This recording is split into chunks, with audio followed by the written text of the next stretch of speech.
Hi கண்மணிஸ், இன்னைக்கு நம்ம கருப்பு மூவி மினி விளாக் பார்க்கலாமாங்க. இந்த மூவி தேட்டர்ல வந்ததுல இருந்தே செம்ம ஹைப் கிரியேட் பண்ணி விட்டாங்களா. சோ நம்ம இன்னைக்கு இந்த மூவி பார்த்தே ஆகணும்னு சொல்லிட்டு வீட்டுல இருந்து கிளம்பிட்டோம். நான் எப்பவுமே சேலம் டிஎன் சிராக்ஸ்ல தான் போய் மூவி பார்ப்பேன். ஆனா இப்போ ரீசெண்டா சேலம் கருப்பூர் ராஜம் தியேட்டர் வந்து எனக்கு ரொம்ப ஃபேவரட் ஆயிருச்சு. நம்ம வேகமா வந்து டிக்கெட்லாம் எடுத்துட்டு டிக்கெட் செக்கிங் எல்லாமே முடிச்சுட்டு உள்ள வந்து பார்த்தா அவ்வளோ கூட்டமா இருந்துச்சு.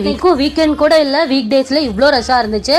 அப்புறமா நம்ம உள்ள போயிட்டு நம்மளோட சீட்டை தேடி கண்டுபிடிச்சு உட்காந்ததுக்கு அப்புறம் தான் தெரியுது சோ ஹவுஸ்ஃபுல் ஆயிருச்சு. அப்புறமா டைட்டில் கார்டு எல்லாம் போட்டு செம்மையா மூவி வந்து ஸ்டார்ட் ஆனிச்சு. ஆர்ஜே பாலாஜி உங்களோட காம்பினேஷன் வேற லெவல்ல இருந்துச்சு. அதுவும் ரொம்ப நாளுக்கு அப்புறமா செம்ம மாசான ஒரு இன்டர்வல் பிளாக்கும் இருந்துச்சு. நம்ம பிரேக்ல வெளில போயிட்டு பாப்கார்ன் எல்லாம் வாங்கிட்டு வந்துட்டு திரும்ப மூவி கண்டினியூ பார்க்க ஆரம்பிச்சோம். சூர்யா சாரோட டான்ஸ் கிளைமேக்ஸ்ல அவரோட பர்ஃபார்ம் எல்லாம் சும்மா தெரிக்க விட்டுட்டாரு. மூவி செம்ம சூப்பரா என்ஜாய் பண்ணிட்டு நம்ம அப்படியே வீட்டுக்கு கிளம்பியாச்சு. ரொம்ப நாள் அப்புறமா அப்பா அம்மாவும் இந்த மூவிக்கு என் கூட வந்திருந்தாங்க. அவங்களுக்கும் இந்த மூவி ரொம்ப பிடிச்சிருக்குன்னு சொல்லியிருந்தாங்க. மியூசிக் சொல்லியாகணும், சாய பெங்கர் வேற லெவல்ல சும்மா தெரிக்க விட்டுருக்காரு எல்லா இடத்துலயுமே. பிஜிஎம் இந்த மூவி எனக்கு செம்ம விஷுவல் என்டர்டைன்மெண்டா இருந்துச்சு. மூவி நீங்க பாத்துட்டீங்கன்னா உங்க ஒப்பீனியனை கமெண்ட் பண்ணுங்க. பாய்.